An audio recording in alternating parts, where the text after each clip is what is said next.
Нов предизвик, Вардар, нова сезона. Кои се твоите очекувања од Скопје? Pa, prvo mi sam mnogo srećan što sam došao u Skoplje i ovo mi je jedan san koji sam ostvario i koji sam sanjao, tako da mi sam mnogo srećan, a utisci su predivni i samo oduševljenjem ovo sve prihvatam i nadam se da će Vardar ponoviti uspeh od prošle i pretprošle sezone, ove sezone i tome se nadam i borit ću se za to.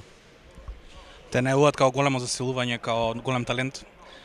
Го нема повеќе Штирбек, колку очекуваш ова сезона да играш во Вардар?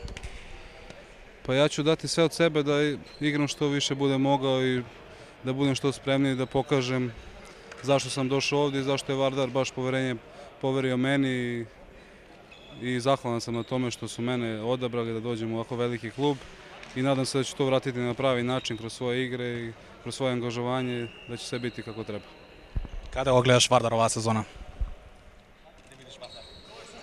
Pa Vardar vidim na vrhu, ali pokazat ćemo iz utakmice u utakmicu, pa nadam se da će biti to Final Four i ponovljeni uspjesi od prošle sezone.